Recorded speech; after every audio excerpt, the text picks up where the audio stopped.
प्रभु यीशु मसीह में मेरे अति प्रिय भाइयों और बहनों, आज एक बार फिर मैं आपका आज के इस पवित्र दिन में आपका यीशु मसीह में स्वागत करता हूं और धन्यवाद देता हूं कि प्रभु यीशु मसीह ने आज एक बार फिर आपके साथ आत्मिक संगति में परमेश्वर के वचन के अनुसार मुझे एक मौका दिया है कि मैं आपके साथ संगति कर सकूं।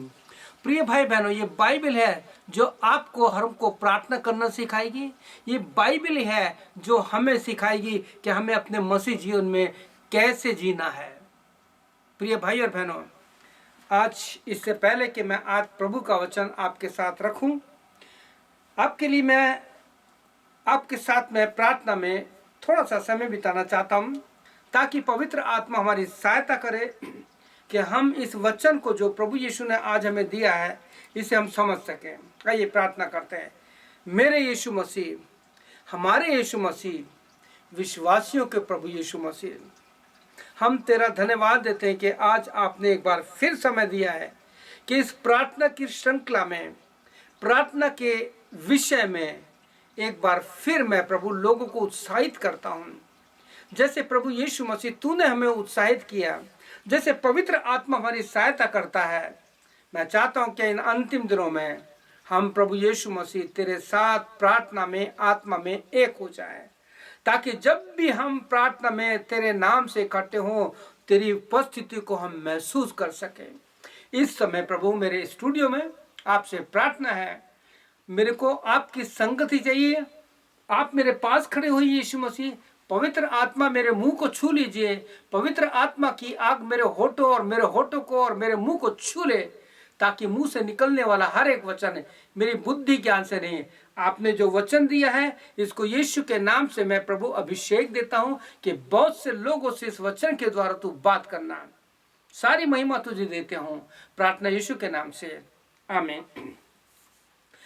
प्रिय भाई बहनों, आज मैं फिर से एक बार आपका धन्यवाद देता हूं कि प्रभु यीशु मसीह ने मुझे एक मौका और दिया है कि मैं आज आपके साथ इस प्रार्थना की श्रृंखला में, जैसे आप जानते हैं कि प्रभु ने मुझे जो मुख्य सेवा दी है वो प्रार्थना की है।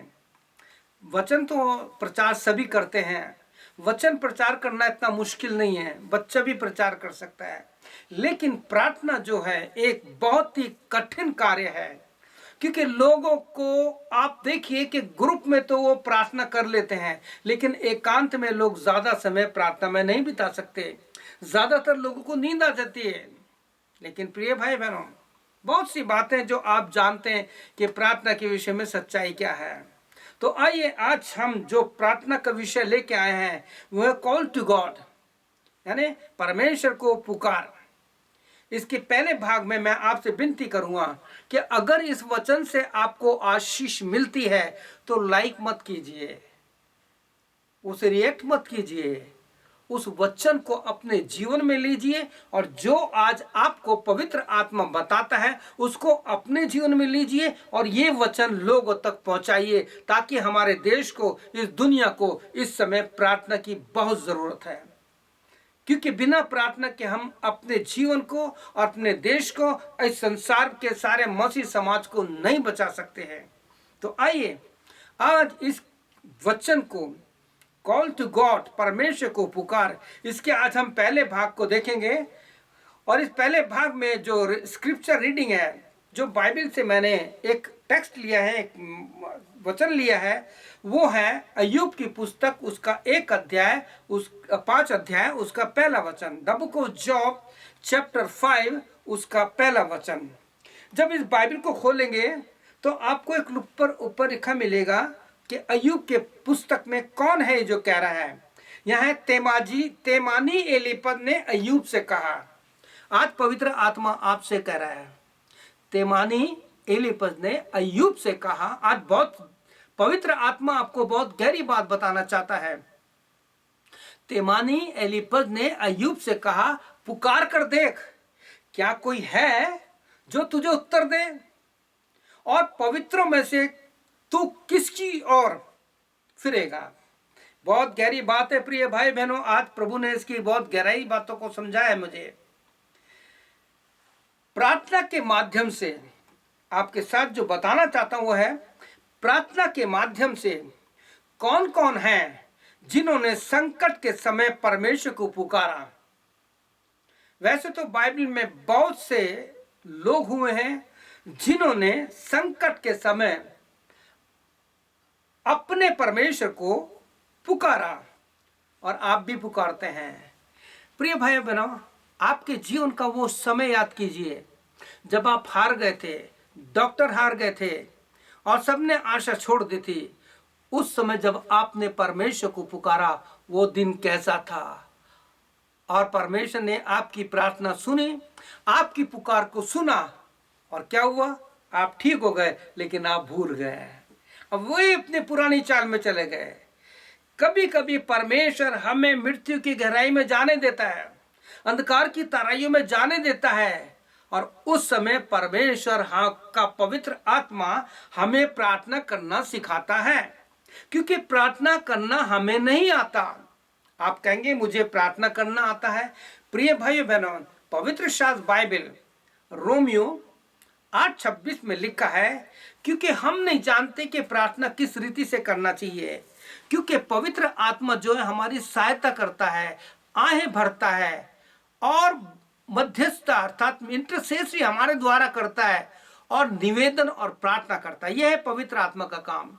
आप सोचिए, आपको परमेश्वर ने कब प्रार्थना करनी सिखाई? आप कब दुख और तकलीफ में थे, कब परेशानी में थे, और जब आपने पुकारा, आप रोए। इस वचन को आगे बढ़ने से पहले मैं आपको बताना चाहता हूं, पिछले दिनों मेरी फोन पे, जैसा आप जानते, मेरी hope in faith prayer helpline है, फोन की मिनिस्ट्री है जिसपे मैं प्रार्थना करता हूं। ऐसे एक बहन से मेरी बात हो रही थी, उसने बहुत आंसुओं के साथ प्रार्थना की और फिर उसने एक टेक्स्ट मैसेज भेजा कि मैं बहुत हार सी महसूस कर रही हूं, मेरे पास बहुत दुख तकलीफ है, क्योंकि आप जानते हैं लोगों के पास नौकरी नहीं है, नौकरी छूट गई है, स्कूल बंद हो गए हैं, लोगों के पास पैसा नहीं है, और इस तकलीफ में वो बहन रो रही थी। उसने लिख के भेजा, कहीं ऐसा ना हो कि मैं हार जाऊं। तुरंत मैंने एक ऑडियो मैसेज रिकॉर्ड करके उनको भेजा कि जब हम रोते हैं और सोचते हार रहे हैं, तो उस समय शैतान हंसता है कि देखो ये यीशु मसीह की प्रार्थना करने वाले थे, प्रार्थना करने वाली थी, आज देखो हार रही है, मैं जीत रहा हूं। ऐसे समय पे पौलुस को याद रखिए, पौलुस ने दुख और तकलीफ में भी, ऐसी परेशानियों में, जब आप प्रेरितों 14:19 पढ़ेंगे तो वहां लिखा है, उसको इतना पथराव किया कि उसको मरा हुआ समझ के लोगों ने फेंक दिया। लेकिन क्या हुआ? पढ़िए आगे। उसके बाद आप देखिए 16 अध्याय प्रेरितों का, पौलुस और सिलास को कितना मारा, उनके खून निकल रहा था। क्या ऐसे समय पे आप प्रभु की आराधना करेंगे? प्रभु की महिमा करेंगे? यीशु की आराधना करेंगे? नहीं। लेकिन लिखा ऐसे समय पे भी पौलुस ने आराधना की, आनंद से प्रभु की महिमा की। कितना बुरा हाल है। पढ़िए 16 अध्याय प्रेरितों का। उसके बाद दूसरा कुरिन्थियों पढ़िए, उसका 11वां अध्याय, किस प्रकार से 23 पद के आगे किस प्रकार से लिखा, अपने दुखों की पूरी लिस्ट भेजिए। उन सारे दुखों के बाद, in spite of all this suffering, he says rejoice in the Lord always, and again I से रिजॉइस। एंड फर्स्ट थिस्सलुनीको, पहला थिस्सलुनीको उसके 5 अध्याय 16 में कहता है सदा आनंदित रहो। क्या ऐसे समय पे कोई आनंदित रहेगा जिसके खून निकल रहा है, जिसको हड्डियां तोड़ दी गई हैं? लेकिन पौलुस से सीखा मैंने कि धन्यवाद देना। तो उस बहन को और मैंने कई लोगों को भेजा जो इन दिनों दुख और तकलीफ में हैं। प्रिय भाई बहनों, आपने कई बार पुकारा है, पुकार कर दे, क्या कोई है तेरी आवाज को सुने? बाइबल में 52 टाइम्स, यानी बाइबल में 52 टाइम ऐसे वचन हैं जो हमें बताते हैं कि प्रभु के सेवकों ने और बाइबल में जो जो आए हैं, उन्होंने समय समय पर अपने परमेश्वर से प्रार्थना में पुकारा। They shouted in prayer, उन्होंने प्रार्थना में पुकारा। आत्मिक लोग जो इस प्रार्थना की सामर्थ्य को जानते हैं, वे हमेशा एक बात कहते हैं। क्या कहते हैं? बाइबल पढ़ो, प्रार्थना करो। ये बुरा नहीं है प्रिय भाइयों में, हम एनकरेज करते हैं लोगों को। मैं भी अक्सर लोगों से यही कहता हूं कि बाइबल पढ़ो, प्रार्थना करो। प्रिय भाइयों बहनों, ऐसे में तेमानी एलीपज ने परमेश्वर के दास अय्यूब से क्या कहा? प्रार्थना कर, क्या कोई है तेरी सुने, पुकार कर देख। जब मैं प्रार्थना कर रहा था, प्रिय भाई बहनों, करीब 2 हफ्ते पहले इस वचन पर प्रभु ने प्रकाशन दिया और बहुत प्रार्थना के बाद आज मैं इस वचन को आप तक पहुंचा रहा हूं। तो यहां हम पढ़ेंगे, हम जो आपको बताना चाहता हूं। जानते हो एलीपज ने अय्यूब से ऐसा क्यों कहा? पुकार कर देख। इस वचन में आपको कई बातें मिलेगी जो यहां लिखी है, मैं आपको पढ़ के बताता हूं। पुकार कर देख, क्या कोई है जो तुझे उत्तर दे? और पवित्र में से तू किसकी ओर फिरेगा? यानी तू किसको पवित्र समझता है कि तू उनके पास जाएगा, उनसे कहेगा प्रार्थना करो? आज आप लोगों से कहते हैं मेरे लिए प्रार्थना करो। क्या आपको विश्वास है कि वो आपके लिए प्रार्थना करेंगे? जब तक परमेश्वर की पवित्र आत्मा के द्वारा प्रार्थना की सेवा नहीं मिले, लोग प्रार्थना नहीं कर सकते। क्योंकि लोग अपने लिए नहीं कर सकते, अपने बच्चों के लिए नहीं कर सकते, अपनी पत्नी के लिए नहीं कर सकते, तो आपके लिए कहां से करेंगे? ये मैं आपको अपना व्यक्तिगत अनुभव बता रहा हूं, जो मैंने देखा है लोगों में। जब मैं 1.5 साल इंडिया में था सेवा के लिए, मैंने लोगों को देखा, लोग खुद प्रार्थना नहीं करते, लोगों कहते हैं कि हमारे लिए प्रार्थना करो। प्रिय भाई बहनों, एलीपज ने जब अय्यूब से कहा तो वो देखना चाहता था कि अय्यूब प्रार्थना करता है कि नहीं करता, और वो इस बात को सोच रहा था कि अय्यूब पे जो दुख तकलीफ आए हैं, इसने कोई पाप किया होगा, इसलिए तकलीफ इसके ऊपर आई है। प्रिय भाई बहनों, आज मैं आपको एक बात और कहना चाहता हूं प्रभु यीशु की तरफ से। आपने बाइबल में पढ़ा होगा कि जब प्रभु यीशु के चेले जाते, यूहन्ना 9 अध्याय में पढ़ेंगे, तो एक जन्म का अंधा था। तो चेलों ने अपने प्रभु से पूछा कि प्रभु हमें बता, ये अंधा क्यों पैदा हुआ है? किसने पाप किया है, इसने, इसके माता पिता ने? प्रिय भाई बहन, बीमार सबको होता है, तो कभी मत बोलना कि इसने कोई पाप किया होगा। आज बहुत से लोग शाप देते हैं, शाप देते हैं, जो बाइबल भी पढ़ते हैं, प्रार्थना भी करते हैं, और इतना भयंकर शाप देते हैं। मैं आपको क्या बताऊं, ये मैं व्यक्तिगत आपको बता रहा हूं, मैंने जो सुना है लोगों के मुंह से, सामने लड़ते हुए, जो बहुत प्रार्थना करते हैं। प्रभु यीशु मसीह ने क्या कहा? ना तो इसने पाप किया है, ना इसके माता पिता ने कहा है, ये इसलिए हुआ कि परमेश्वर के नाम की महिमा हो। प्रिय भाई बहनों, जब हम अय्यूब की पुस्तक पढ़ते हैं तो हम पाते हैं कि जिन एलीपज, उसके जो 3 दोस्त आए थे, 3 मित्र आए थे, जिन्होंने उसको, आप पढ़िए कि किस प्रकार से अय्यूब पे आरोप लगाया।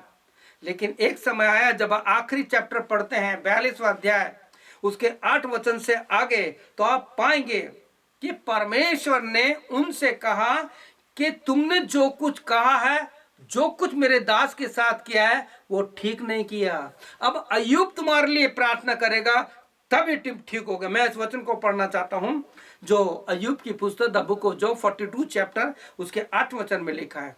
यह लिखा है, इसलिए अब तू 7 बैल 7 मेढ़े छांट कर मेरे दास अय्यूब के पास जाकर अपने निमित्त होम बलि चढ़ाओ, तब मेरा दास अय्यूब तुम्हारे लिए प्रार्थना करेगा, क्योंकि उसी की मैं ग्रहण करूंगा, उसी की प्रार्थना मैं ग्रहण करूंगा, और नहीं तो मैं तुमसे तुम्हारी मूर्खता के योग वर्ताव करूंगा, क्योंकि तुम लोगों ने मेरे विषय में मेरे दास अय्यूब की सी ठीक बात नहीं की।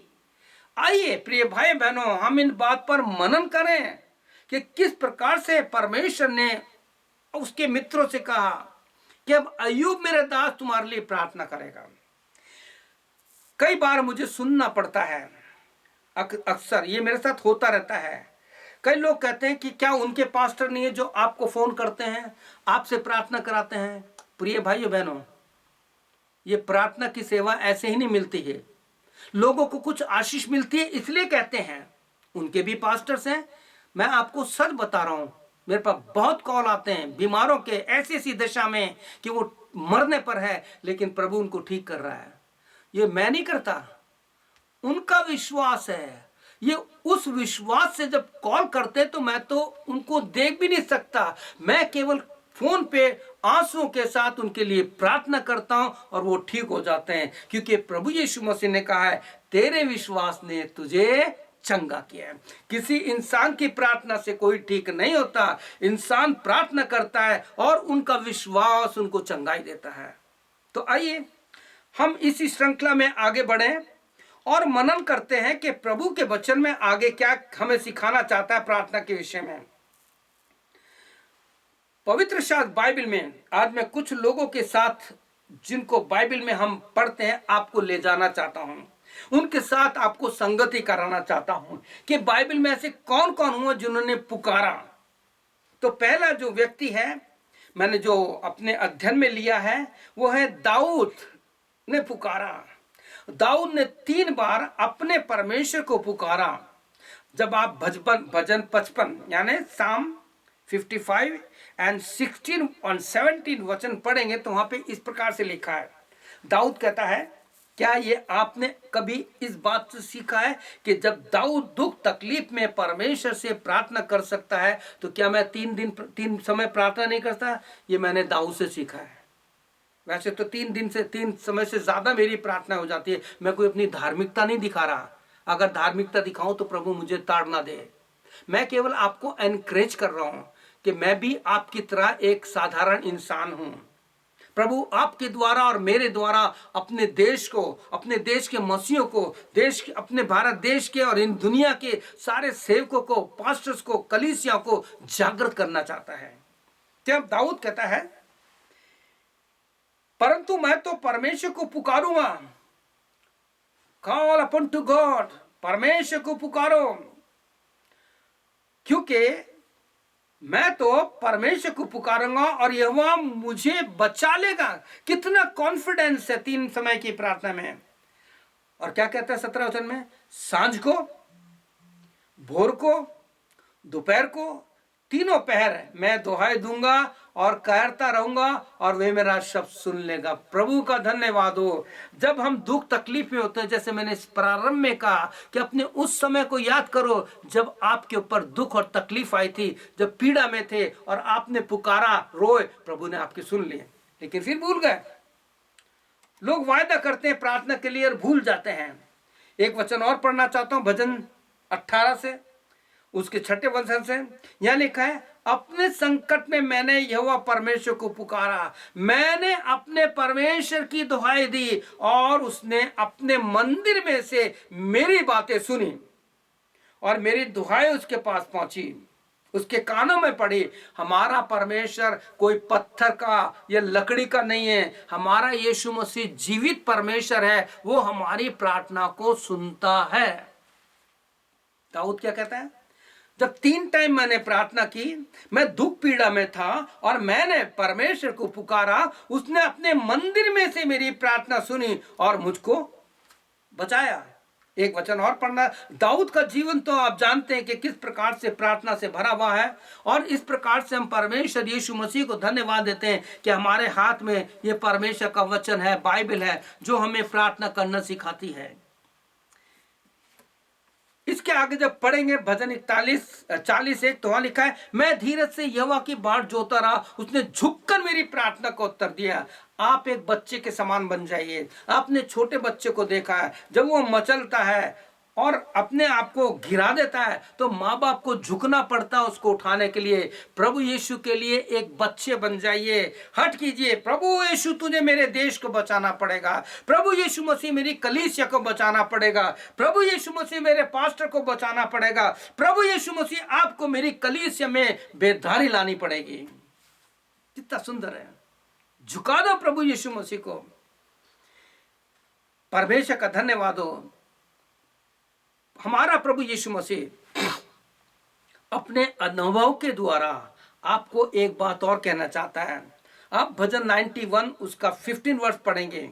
जब मैं इस भजन को अध्ययन करता हूं 91 को, तो मैं देखता हूं जब ये कोरोना फैला था, तकलीफ फैली थी, ओ जिसको देखो वही फेसबुक पे, जिसको देखो वही व्हाट्सएप पे 91 भजन को लिखता था। कहाँ गया वो, कहाँ गया वो भजन? It is reminder for you. जाग जाओ, वचन प्रचार करने से कुछ नहीं होगा जब तक उसके पीछे 2-3 घंटे की प्रार्थना नहीं होगी। प्रिय भाइयों बहनों, परमेश्वर का दास भजन 91:15 में कहता है, जब वह मुझे पुकारे, यानी अपने अनुभव से पुकारा है, आपके लिए कह रहा है कि जब वो जो इस वचन को सुन रहा है, जब वो मुझे पुकारे तब मैं उसकी सुनूंगा, संकट में मैं उसके संग रहूंगा, मैं उसको बचाकर उसकी महिमा बढ़ाऊंगा। इस वचन की खूबसूरती बताना चाहता हूं आपको प्रिय भाई बहनों। यह प्रभु का दास इस अनुभव के द्वारा बताता है कि कभी कभी परमेश्वर हमें दुखों में से जाने देता है। वो ये नहीं कहता कि मैं तुम्हें निकाल लूंगा, कहता मैं संकट में तेरे साथ रहूंगा। जैसा पौलुस ने अपने अनुभव से बताया कि परमेश्वर आपको ऐसी पीड़ा में नहीं जाने देगा जो आपके सहने से बाहर हो। प्रभु यीशु का धन्यवाद हो कि हमारा प्रभु यीशु हमारे दुखों में हमारे साथ सहभागी होता है। एक बात और बताना चाहता हूं कि किस प्रकार से दाऊद के जीवन से हमने सीखा कि किस प्रकार से दाऊद 3 समय प्रार्थना करता था और उसकी प्रार्थना परमेश्वर के पास पहुंचती थी। अब हम एक प्रभु के दास को और देखेंगे। कठिन परिस्थितियों में, ऐसी परिस्थिति में अगर वो आपके ऊपर किसी पे आ जाए तो लोग रोते रहेंगे, चिल्लाते रहेंगे। अपनी रीति के अनुसार, यहां लिखा है अपनी रीति के अनुसार दानियल ने 3 बार अपने परमेश्वर को पुकारा। अपनी रीति के अनुसार दानियल ने अपने परमेश्वर को 3 बार पुकारा, 3 बार पुकारा जैसे उसकी रीति थी। क्या लिखा है? दानियल उसका 6 अध्याय 10वें वचन में लिखा है, जब दानियल को मालूम हुआ कि उस पत्र पर हस्ताक्षर किए गए हैं। क्या था पत्र? वो पत्र ऐसा था जिस पर यह कहा गया, लिखा गया था कि इसको शेर की मान में डालना है, शेर की मान में डालना है। प्रिय भाई बहनों, मौत का फरमान जारी हो गया और ऐसे में परमेश्वर का दास दानियल, जब उसे पता लगा कि मेरे को अब सुबह जो समय आएगा मेरे को शेर की मान में डाल दिया जाएगा, लेकिन उसने क्या किया? उसको पता था जो परमेश्वर जिसने आज तक बचाया है, जो एबेनेजर है जिसने आज तक सहायता की है, आगे भी करेगा। वह अपने घर पे गया जिसकी ऊपरी कोठरी की खिड़की यरूशलेम की ओर खुलती थी और अपनी रीति के अनुसार जैसा वह दिन में 3 बार अपने परमेश्वर के सामने घुटने टेक कर प्रार्थना और धन्यवाद करता था, वैसा ही तब भी करता रहा। मैं आपसे पूछना चाहता हूं, आपकी व्यक्तिगत प्रार्थना में आपकी क्या रीति है? How you prayer and how many times you spent in prayer. पवित्र शास्त्र बाइबल में 2 वचन मैं आपको बताना चाहता हूं, आप पढ़िएगा। यशाया 1:18-19, मत्ती 6:6 पढ़िएगा, जहां आपको पता लगेगा ये स्कूल ऐसे हैं, प्रेइंग स्कूल, ये मेरा एक मैसेज है यूट्यूब पे, प्रेइंग स्कूल, जहां प्रभु आपको आपके साथ संगति करके आपको प्रार्थना करना सिखाएगा। प्रिय भाइयों बहनों, मैं आपसे एक बात और कहना चाहता हूं कि अपने जीवन में जैसे लेविटिकस, लेवी व्यवस्था का 6:12-13 में लिखा है, ये जो हमारी बेदी है, ये जो चल रही है ना, छोटा सा मुट्ठी भर का ये बेदी है, इस पर प्रार्थना की आग लगा दीजिए। प्रार्थना की आग लगाइए, बुझ नहीं पाए। दुख तकलीफ में रोइए मत, दुख तकलीफ में किसी से मत कहिए, प्रभु यीशु मसीह से कहिए। दाऊद कहता है कि मैं तो उसको अपनी बातें कहता हूं। दानियल उसके पास गया। आपकी व्यक्तिगत प्रार्थना के विषय में आपकी क्या और कैसी रीति है, ये आपको स्वयं अपने आप जानना पड़ेगा। प्रिय भाई बहनों, एक बात और बताना चाहता हूं बाइबल में कि किस प्रकार से पहले भाग में हमने देखा कि एलीपज ने अय्यूब से कहा, पुकार कर दे, क्या कोई है तुझे उत्तर दे, क्या कोई है जो तेरी सुने, और पवित्रों में से तू किसकी ओर जाएगा। कितनी भयंकर बात की। या उसका ये भेद कि वो उसको देखना चाहता है कि वो करता है नहीं करता, और ये कि वो उसने कोई पाप किया होगा, इसलिए इतनी भयंकर समस्या आ गई। आइए एक और व्यक्ति देखते हैं जो आपको 2 कुरिन्थियों उसका 12 अध्याय उसके 7 वचन में मिलेगा। और 8वें 9वें वचन में मिलेगा, जो मैं आपके लिए पढ़ूंगा। यहाँ पे लिखा, पौलुस ने 3 बार अपने परमेश्वर को पुकारा। ये आज हम प्रार्थना की श्रृंखला में जो पहला भाग है, आपको जो बताने पवित्र आत्मा बता रहा है कि इस समय दुनिया की बहुत बुरी हालत है। हेती में इतना भयंकर अर्थक्वेक आया है कि कितने ही 1,500 लोग मर गए, घर तबाह हो गए हैं। हमारे कनाडा में, ब्रिटिश कोलंबिया भी इसी से कहते हैं, वहां पे आग लगी। पिछले दिनों अमेरिका में आग लगी, गांव खत्म हो गए। प्रिय भाइयों बहनों, किस प्रकार से पिछले दिनों आप देख रहे कि लड़ाइयां हो रही है, युद्ध हो रहा है, बाढ़ें आ रही हैं, जमीन फट रही है। ये पूरा विश्व चारों तरफ से मौत ही मौत से घिरा पड़ा है।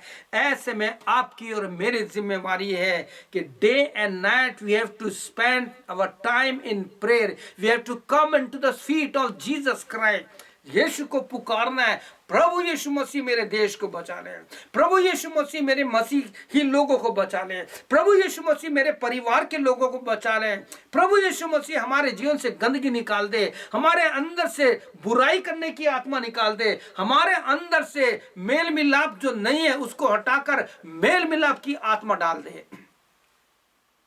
जब ऐसा होगा, परमेश्वर की आत्मा बहुत बड़ा काम करेगी। प्रिय भाई बने, हम पौलुस का जीवन देखते हैं कि पौलुस ने 3 बार परमेश्वर को पुकारा। और कैसे पुकारा आप जानते हैं। पौलुस कहता है 12:7 में, इसलिए कि मैं प्रकाशों की बहुतायत से फूल न जाऊं, मेरे शरीर में एक कांटा चुभाया गया, अर्थात शैतान का एक दूत मुझे घूंसे मारे ताकि मैं फूल न जाऊं। इसके विषय में मैंने प्रभु से 3 बार विनती की कि मुझसे दूर हो जाए, और उसने मुझसे कहा, मेरा अनुग्रह तेरे लिए बहुत है, क्योंकि मेरी सामर्थ निर्बलता में सिद्ध होती है। इसलिए कि मैं बड़े आनंद से अपनी निर्बलताओं पर घमंड करूंगा कि मसीह की सामर्थ मुझ पर छाया करती है। माई grace is sufficient for you. जब इस प्रकार से हमारे जीवन में होगा, मैं बताना चाहता हूं प्रिय भाई बहनों कि प्रभु यीशु मसीह आपके पास खड़ा हो जाएगा आकर के, and you will feel the presence of Jesus Christ. पवित्र शास्त्र बाइबल में आज आपको एक बात सिखाना चाहता हूं जो मेरा व्यक्ति अनुभव है। प्रार्थना में अगर आपका कोई व्यक्ति, चाहे आपका पति है, चाहे आपकी पत्नी है, चाहे आपके बच्चे हैं, आपके साथ एक आत्मा प्रार्थना में नहीं करते, सुस्ती है, तो आप 2x2 की सेवा में प्रभु यीशु मसीह का अपना पार्टनर बनाइए। क्योंकि परमेश्वर का वचन बताता है यशाया 1:18-19 में, प्रभु चाहता है कि कहता है कि आओ हम आपस में वाद विवाद करें, आपस में बातचीत करें, लेकिन शर्त यह है कि एक आज्ञाकारी बच्चे के समान तुझे मेरे साथ बैठना है। कैसे? मत्ती 6:6 के अनुसार कि तू अपने कमरे में जा, अकेला है, वहां पे अकेले की सेवा बताइए, अकेले की प्रार्थना बता रहा वहां पे, क्योंकि कोई करने वाला नहीं है। यहाँ पे जैसे यूहन्ना पतमुस टापू पर अकेला है, प्रार्थना कर रहा है। अकेले में प्रार्थना करने की आदत बनाइए, चाहे कोई देखे या ना देखे। और जब इस प्रकार से होगा, प्रभु से कहिए, प्रभु यीशु मसीह 2x2 की सेवा में, 2-2 की सेवा में तू मेरे साथ इस कमरे में आजा, मेरे साथ संगति कर, मेरे को प्रार्थना की आग लगा दे, मेरी प्रार्थना की आदत बना दे कि मैं ज्यादा से ज्यादा समय प्रार्थना में बिताऊं, क्योंकि दिन बुरे हैं, दिन बुरे हैं। प्रिय भाई बहनों, प्रभु यीशु मसीह ने आपको और हमको प्रार्थना के लिए बहुत उत्साहित किया है। जब आप परमेश्वर के वचन को पढ़ेंगे तो परमेश्वर के वचन में प्रभु यीशु मसीह ने आपको इतना कुछ सिखाया है, मैं आपको क्या बताऊं। पवित्र शास्त्र बाइबल में प्रभु यीशु मसीह ने प्रार्थना के लिए, जब आप पढ़ेंगे मत्ती 21:22, तो कहते हैं जो कुछ तुम प्रार्थना में विश्वास से करते हो प्रतीति कर लो, तुम्हें मिल गया। और प्रभु यीशु मसीह ने लूका 18:1 में भी कहा है कि नित्य प्रार्थना करना या मत छोड़ना।